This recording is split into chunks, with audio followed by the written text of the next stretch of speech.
Joining me now here at the family table, CBS News Homeland Security correspondent Nicole Skanga for more on her new reporting about security concerns about the Qatari jet that was given over to President Trump and converted into the brand new Air Force One. Also with us, CBS News national security contributor Sam Vinograd, who may weigh in on that, but we'll certainly lean on her as we frequently do about the latest activity with the Iran war. But Nicole, let's start with you. What do we know? Major, let's talk about what we know and what we don't know. So what we know is and what people are not saying. Yes, the Secret Service advised President Trump to leave Turkey on the older Air Force One instead of this new Qatari donated plane, often referred to as the bridge plane, that he had flown into Ankara. We know that the older Air Force One has long established secure communications, sophisticated defensive systems, what is called diversion technology, established to misdirect incoming missiles. We know the decision was also tied to ensuring that the president could manage the Iranian conflict from the air if needed, that the old Air Force One has in essence, a secure airborne command center, much like a situation room in the air. We also know that this decision would not have been made without sign-off from the White House military office, the likes of Brigadier General Garrett Hoffman, as well as his military aide. Now, what we don't know is exactly what the newer Qatari donated Boeing 747-8 has in terms of capabilities and does not have. And part of the reason we're not hearing exactly what it does not have is, of course, many of the officials and sources we're speaking to have concerns about national security as well as the president's own protective security. But it does raise several important questions moving forward, like will the president keep that new Qatari donated Air Force One on future travel? Is he going to only use it in lower risk environments? And is this sort of a one-time precaution during the Iranian conflict? Or does it point to broader concerns about perhaps how the construction and equipment of this new Air Force One was hurried along over the past year? Lest we forget, it usually takes 6 to 10 years to build an Air Force One style military plane.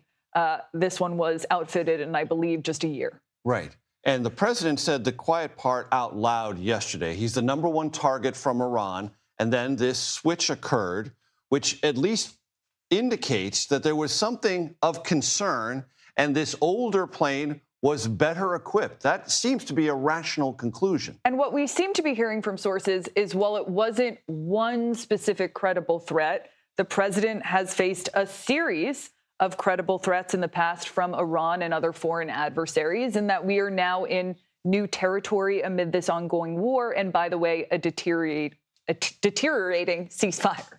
Sam, you've been on Air Force One. You have been part of these conversations with the U.S. president. Your thoughts? Let's put this in the never have I ever category. Never have I ever heard that a U.S. president flew on an Air Force One plane. There are multiple, by the way, on an Air Force One plane.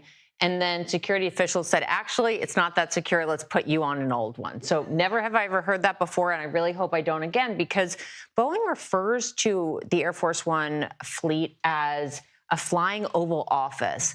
Not only does the Air Force One fleet have ongoing connectivity, it has these advanced security protocols.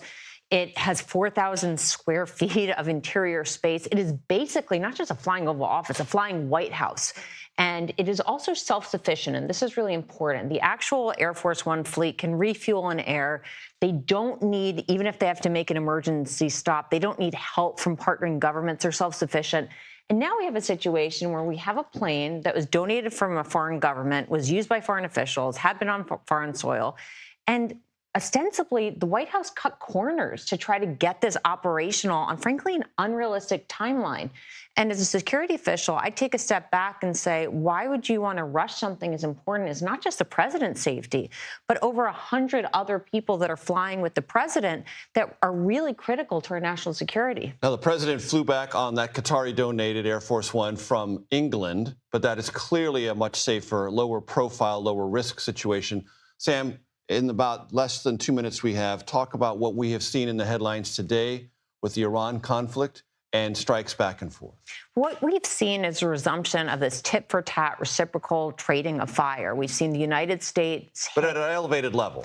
Certainly at an elevated level across a broader range of targets, a faster pace, and the United States has conducted those strikes throughout various parts of Iran, really concentrating to a large degree on the coastal areas, but then moving inland. And Iran has, like it has in the past, escalated attacks against Bahrain and Kuwait, where CBS reporting and other outlets have reported the U.S. had started moving folks back in, both in terms of military personnel, diplomats.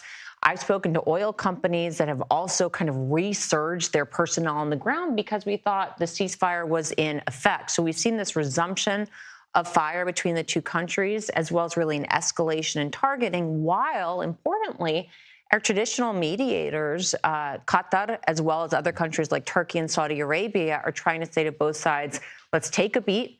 Let's try to negotiate. They're trying really hard to do that. They're trying really hard, but at this point, the question is, where is their credibility and confidence by either party that anyone's committed to the ceasefire? Certainly, Iran was striking commercial vessels in the Strait of Hormuz. And even before that, the actual control of the Strait of Hormuz was not what President Trump laid out verbally. It was really Iran trying to call the shots, literally and figuratively. Sam Vinograd, Nicole Skanga, thank you so very, very much.